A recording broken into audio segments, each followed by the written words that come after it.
Hey everyone. So if you've been feeling like your paycheck just doesn't stretch as far as it used to, well, you're not imagining things. The squeeze on our wallets is absolutely real. Today, we're going to break down exactly what's driving up the cost of living right here in the US, and then we'll see how it all stacks up on the world stage. Let's get right into it. It's the question on everybody's mind, isn't it? That little moment of sticker shock at the grocery store, or maybe when you open your power bill. It's just become a normal part of life. So let's actually dig into the hard numbers behind that feeling. Okay, let's start with a bill pretty much all of us have to pay: electricity. Since just 2021, the cost has shot up by nearly 30%. I mean, that's not some slow, gradual thing. It's a huge jump in a really short amount of time, and it hits our household budgets directly.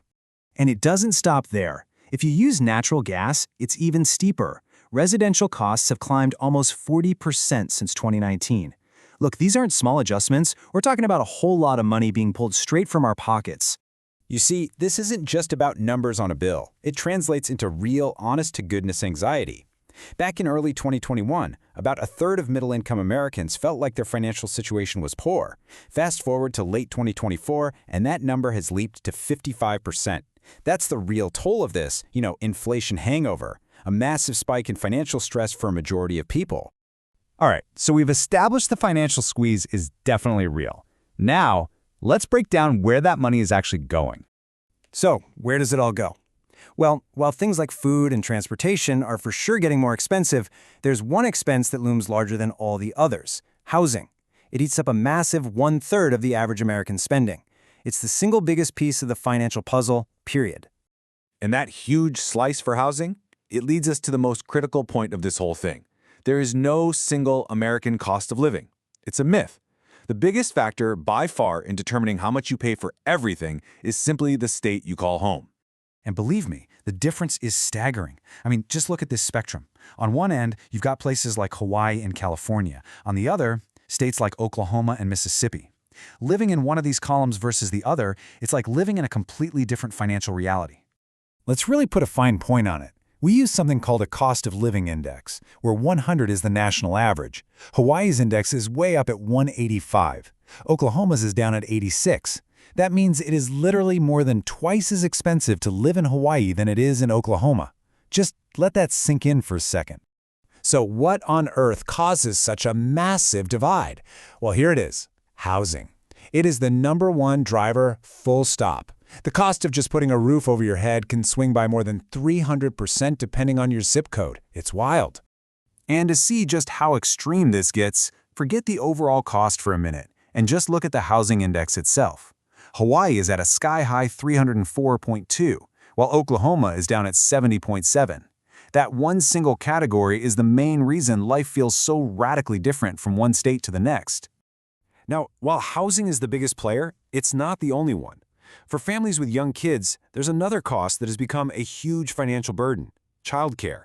And get this, in more than half the country, a single year of infant care costs more than a year of in-state public college tuition. And nowhere is this more extreme than in Washington, D.C. There, annual infant care costs over $28,000. That's not just a little more than college tuition. It's over 4 times more. That's the kind of expense that can completely reshape a family's entire financial future. So we know costs are high, and they vary like crazy within our own borders. But how does this domestic pressure cooker compare to the rest of the world?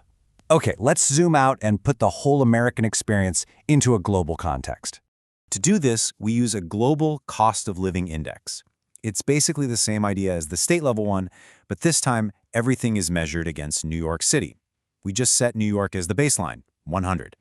So if a country has a score of 80, it's about 20% cheaper than New York. Simple enough, right?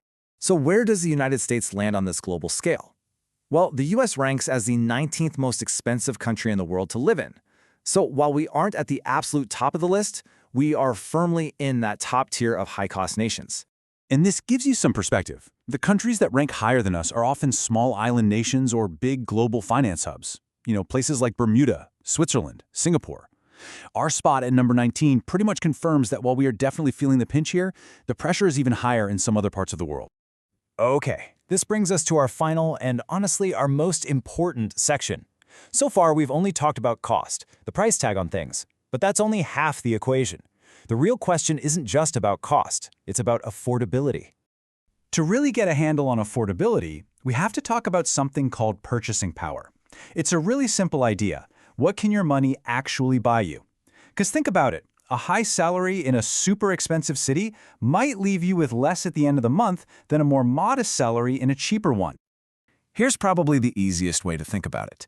Let's imagine you have a $100 bill.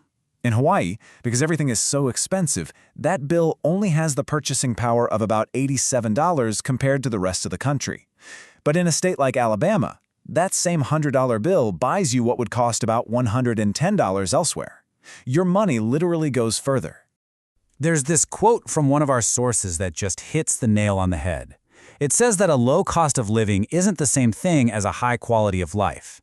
The true measure isn't just the price tag, it's the relationship between what you earn and what things cost. It's your purchasing power. So as we wrap this up, I'll just leave you with this to think about. It's really easy to focus on that big cost of living number, and for good reason. But maybe the more powerful question to ask yourself is, what's your purchasing power? Because that number, that tells the real story of your financial life.